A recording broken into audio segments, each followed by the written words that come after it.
Bismillahirrahmanirrahim. Alhamdulillahilladzi arsala rasulahu bil huda wa dinil haqq liyuzhirahu 'ala dini kullihi walau karihal kafirun. Asyhadu an la ilaha illallah wahdahu la syarika lah wa asyhadu anna Muhammadan abduhu wa rasuluh. Allahumma shalli wa sallim ala sayyidina Muhammadin wa ala alihi wa ashabihi والتابعين والتابعين والتابعين لهم بإحسان إلى يوم الدين. أما بعد فيا عباد الله أوصيكم ونفسي بتقوى الله. Jemaah tarawih yang dimuliakan Allah, ketika bulan Rajab, bulan Sya'ban, kita berdoa, ya Allah, berikan kami keberkahan di bulan Rajab, berikan kami keberkahan di bulan Sya'ban, wa balighna Ramadan, dan pertemukan kami dengan Ramadan. Pertanyaan mendasarnya, apakah dipertemukannya kita dengan Ramadan 1445 sekarang yang lagi kita nikmati ini karena doa yang kita baca? Gimana kira-kira? Pertanyaan berikutnya, apa semua kita pada baca doa itu? Maka jawaban sementara betapapun atas dasar dugaan, tidak semuanya berdoa. Yang kedua, yang tak berdoa juga ternyata ketemu dengan Ramadan. Yang tidak. Maka kemudian yang ketiga, paling akar, ketemu atau tidaknya kita dengan Ramadan kan sudah ditetapkan oleh Allah. Ketetapannya tidak pernah meleset. Maka berikutnya, sampai pada titik bahwa itu dan ini sekarang yang kita alami adalah bagian dari ketetapan Allah. Ketetapan Allah bertemu dengan Ramadan sehingga kita jadi berpuasa, bertarawih, dan berbagai macam ibadah Ramadan kita lakukan. Pertanyaannya, nikmat apa bukan? Insya Allah sepakat semuanya nikmat. Terhadap nikmat di dalam Al-Quran memang itu akar yang mendorong kita untuk bersyukur. Syukur memang selalu dikaitkan dengan nikmat. Oleh karena itu mudah-mudahan tarawih awal Ramadan sampai malam ini, malam keberapa ya? 10, berarti lebaran masih lama ya. Dan insya Allah dilanjutkan bertemu dengan akhir Ramadan dalam keadaan sehat walafiat lahir dan batin. Tak berlebihan kalau kita mengatakan sebagai, bukan tak berlebihan, memang harus menjadi merupakan ungkapan rasa syukur kepada Allah Subhanahu wa Ta'ala. Maka Dia berfirman, siapa bersyukur akan aku tambah.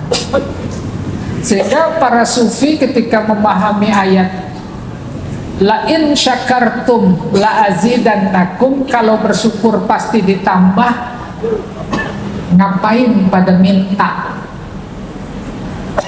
Ngapain pakai doa? Gitu ekstrimnya tataran mereka.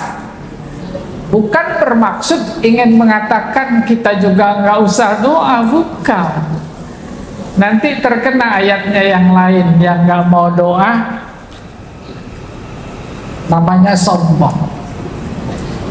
Ma'asyiral muslimin wal muslimat, as-shaimin was-shaimat yang dimuliakan Allah.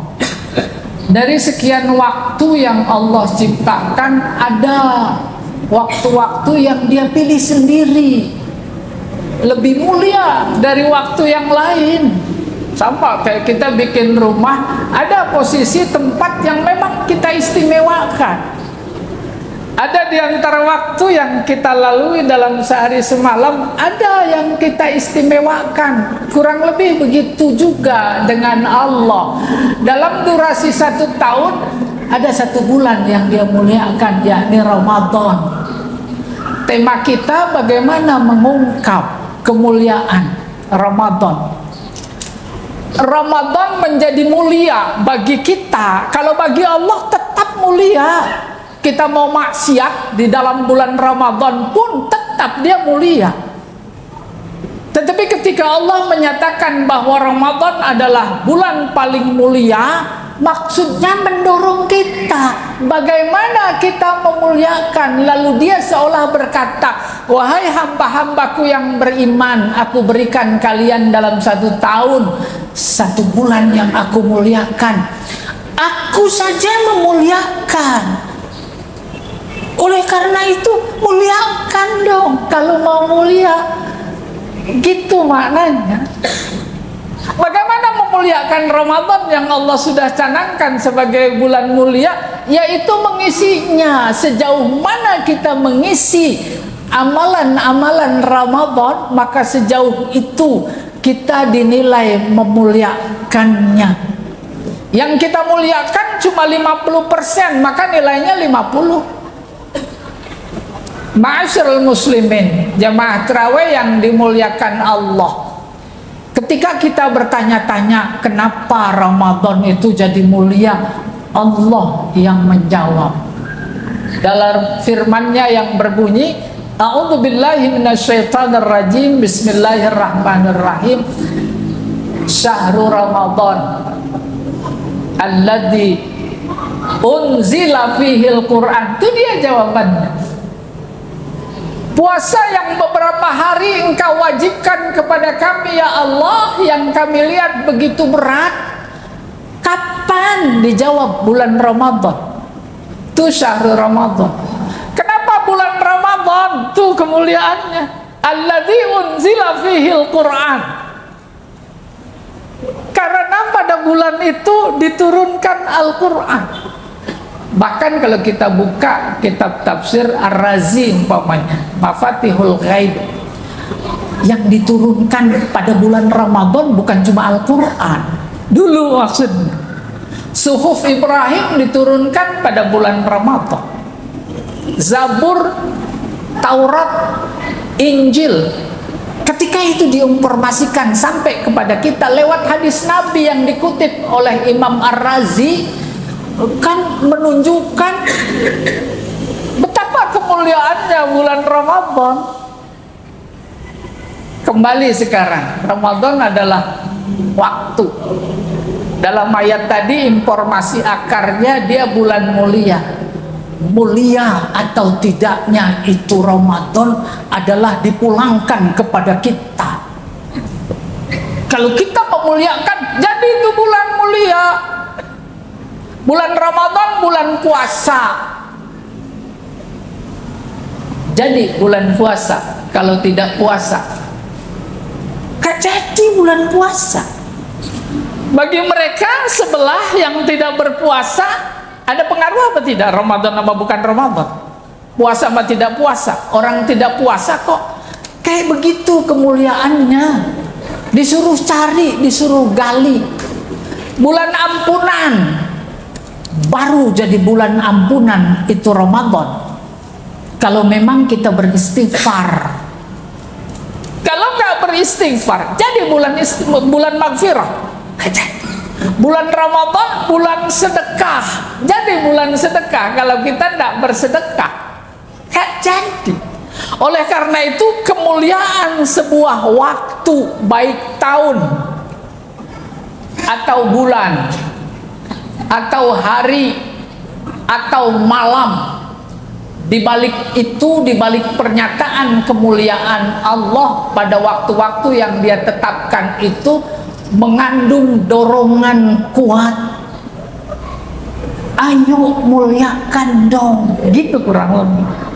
Nah, mudah-mudahan aktivitas Ramadan berupa tarawih, puasa, tadarus, dan lain-lain menjadi merupakan ungkapan rasa syukur dalam rangka memuliakan bulan yang Allah sendiri muliakan. Kita ikut memuliakan syahrul Ramadan alladzi unzila fihil Qur'an. Bulan Ramadan, bulan diturunnya Al-Quran. Buat siapa? Tuh, diinformasikan lagi oleh Allah. Linnas, sebagai apa? Hudan. Kan luar biasa gamblangnya. Oleh karena itu, bagaimana kita mengungkap kemuliaan bulan Ramadan yang begitu rinci cuma dalam satu ayat? Syahrul Ramadan alladzi unzila fihil Qur'an hudan. Kalau dibahas tentang hudan sebagai fungsi sentral Al-Quran, insya Allah beberapa kali pertemuan. Sedikit gambaran. Apa itu petunjuk? Dapat undangan resepsi, tak tahu lokasi, maka yang mengundang kasih peta lokasi apa tidak? Kasih. Tuh, terasa nggak fungsinya itu peta sebagai petunjuk, mengantarkan kita sampai kepada lokasi. Ketika Allah berfirman dalam ayatnya tadi, Al-Quran adalah petunjuk, kayak begitu makna realnya peta. Kalau cuma undangan, peta lokasinya sederhana sekali. Andai kata sesat, kita bisa cari, tanya lewat yang lain. Lalu peta itu berfungsi sebagai petunjuk dengan catatan bahasa yang di peta kita paham. Kiri, nanti 5 km lagi belok kanan. Itu kan bahasa. Al-Quran dipahami sebagai petunjuk. Di situ ada peta lokasi di mana kita akan berlabuh dalam kehidupan bukan cuma dunia dan akhirat. Berbahasa Arab. Ada terkesan kita disuruh belajar apa tidak? Tuh, disuruh belajar. Seolah kalau tidak abai, udah dipertemukan dengan Ramadannya sebagai bahasa Al-Quran, sebagai bulan Al-Quran dan bahasanya bahasa Arab. Harus tergugah. Maka ketika saja kita bertergugah lalu dijegal oleh faktor usia, kayaknya nggak sanggup, insya Allah penutup kultum ini yang dilihat oleh Allah bukan ketercapaiannya memahami Al-Quran. Saya udah tua, udah sepuh, kayaknya nggak sanggup. Umpamanya tuh dijegal tuh keinginan, maka Allah datang pula berkata, wa alaisa lil insani illa ma sa'a. Arti komunikatifnya buat kita, yang aku lihat bukan ketercapaian kalian paham dengan surat yang aku kirim dalam Al-Quranku, tetapi yang aku lihat adalah usaha. Sejauh mana usaha? Paling tidak usaha di dalam hati, walaupun belum terrealisir umpamanya. Mudah-mudahan sisa Ramadan yang diberi kesempatan oleh Allah, kita dipertemukan menjadi kemudian tergugah, dan akhirnya tujuannya satu. Andai kata nanti ditanya oleh Allah, aku udah kirim surat 114 surat, udah kalian baca apa belum sih? Gitu ditanya nanti, iya atau tidak? Insya Allah kita bisa jawab. Mudah-mudahan ada manfaatnya. Kurang lebihnya mohon maaf. Billahi taufiq wal hidayah. Assalamualaikum warahmatullahi wabarakatuh.